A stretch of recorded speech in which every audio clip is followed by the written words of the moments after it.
ربیع الاول سے مسلمانوں کی بڑی زبردست نسبت جڑی ہوئی ہے کہ محبوب کائنات آقائے نامداد سرور دو عالم حضرت محمد صلی اللہ علیہ وسلم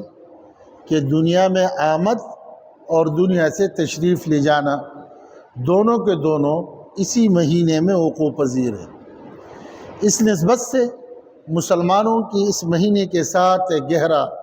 تعلق اور ربط ہے۔ چونکہ اس میں کام 12 تاریخ کو جشن عید میلاد النبی کے نام سے ہم کرتے ہیں مسلمان، تو آج اس جشن عید میلاد النبی کے حوالے سے ہم 5 باتیں کریں گے۔ پہلے ہم میلاد کے معنی کو سمجھیں گے، پھر امت میں یہ جشن عید میلاد النبی کا آغاز کب ہوا، کس نے کیا، اور تیسری بات یہ ہے کہ بر صغیر پاک و ہند میں جشن عید میلاد النبی کب سے ہوا۔ چوتھی بات یہ ہے جشن عید میلاد النبی جب شروع کیا تھا اس وقت اس کی کیفیت کیا تھی اور اس وقت اس کی کیفیت کیا ہے۔ قرآن، حدیث، ائمہ کے اقوال کے مطابق اور بڑے علماء ان کے اعتبار سے یہ جو موجودہ کیفیت کے اعتبار سے جو کچھ ہو رہا ہے اس کی حقیقت کیا ہے۔ اور پانچویں بات یہ ہے کہ اس میں ہمیں کیا کرنا چاہیے بحیثیت مسلمان۔ میلاد اگر عام لفظ کے اعتبار سے آپ استعمال کرو گے تو اس کا معنی ہے پیدائش کا، آغاز کا۔ اب جب اسی میلاد کی نسبت جناب رسول اللہ صلی اللہ علیہ وسلم کی طرف کرو گے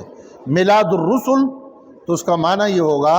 کہ آپ علیہ السلام کے پیدائش۔ اور محفل میلاد کا معنی یہ ہے کہ نظم کے اعتبار سے یا نثر کے اعتبار سے، یعنی اشعار میں اور یا عام تقریر میں آپ علیہ السلام کے فضائل کو بیان کرنا، یہ ہے میلاد۔ اب ہم کہتے ہیں کہ جشن عید میلاد النبی کہ آپ علیہ السلام کے پیدائش پر ہم خوشی مناتے تو اس کو کہتے جشن، اور عید مناتے ہیں کہ اللہ نے اتنے بڑے ہستی رحمت للعالمین صلی اللہ علیہ وسلم کو اس مہینے کے اس تاریخ کو پیدا فرمایا۔ تو بھائی یہ تو اس سے بڑا نعمت اور کیا ہو سکتا ہے۔ اس درمیان میں ایک بات اور سمجھے، ربیع الاول کا یہ مہینہ یہ آپ کے آمد کا بھی ہے اور آپ کے تشریف لے جانے کا بھی ہے، لہذا آپ جب تشریف لائے تو وہ دن بھی پیر کا ہے، اور آپ جب تشریف لے گئے ہیں وہ بھی پیر کا دن ہے۔ اب مسئلہ کیا ہے کہ آپ جب تشریف لائے تو یہ عام الفیل کا سال تھا، پیر کے دن آپ آئے، لیکن آپ کے تاریخ پیدائش پر امت پر آج تک اتفاق نہیں آئے، کوئی اس کو نہیں کہہ سکتا کہ یہ دن آپ کی پیدائش کا ہے۔ بعض کہہ رہے 2 تاریخ، بعض کہہ رہے 4 تاریخ، بعض کہتے 8، بعض کہتے 9، بعض کہتے 12۔ حضرت مولانا رضا خان بریلوی انہوں نے اپنی تحقیق کر کے یہ بتایا کہ آپ کے پیدائش 8 تاریخ کو ہے، لیکن باقی امت نے پوری کوشش کی، آپ کے تاریخ پیدائش پر کوئی متفق نہیں ہو سکتا۔ ہاں، آپ جب دنیا سے تشریف لے گئے پیر کے دن 8 اور 9 بجے کے درمیان 12 ربیع الاول کو یقیناً آپ دنیا سے چلے گئے۔ آپ کے پیدائش کی تاریخ پر امت متفق نہیں اور جانے پر پوری امت متفق ہے کہ 12 تاریخ۔ یہ جو تاریخ ہے جشن عید میلاد النبی یہ امت نے کب سے شروع کی؟ تو اس بات کو سمجھو کہ یہ جو شروع کیا ہے یہ 6 ہجری میں یہ شروع ہوا ہے۔ اب بلا مجھے یہ بتاؤ کہ قرآن عظیم میں آپ علیہ السلام کے آمد کو امت کے لیے رحمت قرار دیا ہے، اور آپ کے جانے کے وقت یہ بالکل صاف بتا دیا گیا تھا کہ آپ پر دین کو مکمل کر دیا گیا ہے۔ اب اس میں کوئی کمی نہیں رہی، نہ تو اس میں کوئی زیادتی کر سکتے ہو اور نہ جو دین ہم نے آپ کو دیا اس میں کوئی امائمنٹ کر کے کمی کر سکتے ہو۔ یہ مکمل اور اکمل دین رسول اللہ صلی اللہ علیہ وسلم کے ذریعے سے اس کے طفیل امت کو پہنچا دیے گیا۔ تو اب آپ دیکھیں کہ آپ علیہ السلام کو نبوت 40 سال کی عمر میں ملا، پھر 23 سال آپ موجود ہیں۔ اس 23 سال میں ایک دن ایک لحظے کے لیے نہ آپ نے خود اس دن کو منایا نہ صحابہ کو آپ نے ترغیب دی۔ اب آپ مجھے بتائیں کہ اگر یہ ضروری ہوتا، دین کا حصہ ہوتا، تو نبی کو تو فرمایا بلغ ما انزل الیک، اے محمد جو دین ہم نے آپ کو بتایا ہے پورا پہنچا کے رکھیو۔ اگر نبی نہیں بتاتا تو العیاذ باللہ دبی ہوئی زبان سے ہم کیا کہنا چاہتے ہیں کہ انہوں نے دین کو چھپایا؟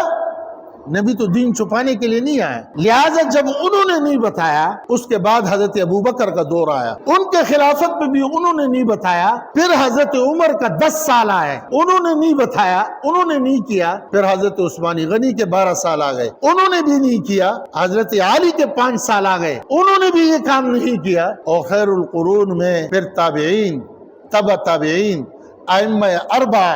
ان میں سے کسی نے یہ نہیں کیا ہے۔ تو جب کسی نے نہیں کیا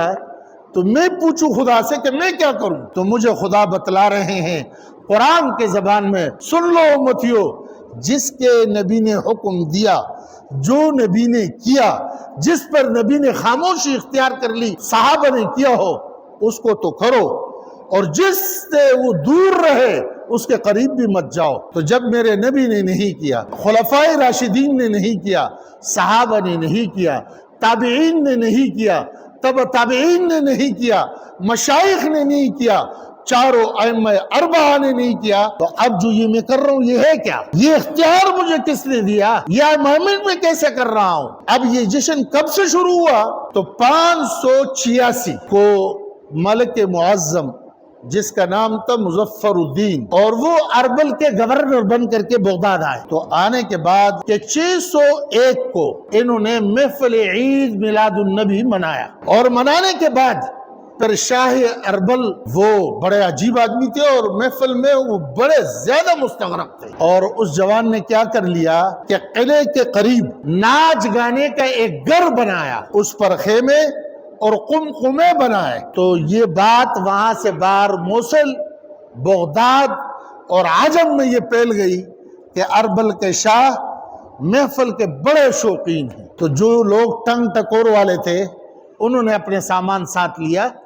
اور دوستوں کو ساتھ لے کر کے نکل گئے، سیدھا ادھر پہنچ گئے۔ گھر تو انہوں نے بنا دیا ناچ گانے کا،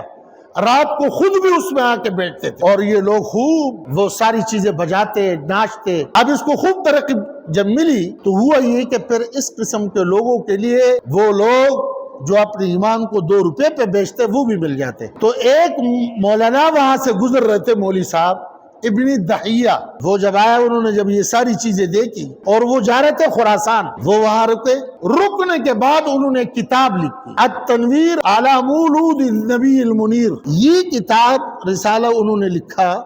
اور لکھنے کے بعد پھر شاہ اربل کے پاس پہنچا اور اس کو کہا کہ دیکھو یہ جو تم اتنا بڑا کام کر رہے ہو، تو یہ میں نے اس کے بارے میں یہ کتاب لکھی۔ وہ بڑے خوش ہوئے، 1000 دینار ان کو انعام دیا، اور خود ان کی کیفیت یہ تھی شاہ اربل کی کہ ہر سال مولود کو بنانے کے اعتبار سے 10,000 بکروں کو بونتے تھے، اور 50,000 مرغیوں کو روسٹ بناتے تھے، 1,00,000 نان، 30,000 مختلف قسم کے مٹھائیاں، اور اس پر وہ 30,000 دینار ہر سال خرچ کرتے تھے۔ انہوں نے یہ کام شروع کر لیا، اور جشن عید میلاد النبی 600 سال بعد، رسول اللہ صلی اللہ علیہ وسلم کے جانے کے بعد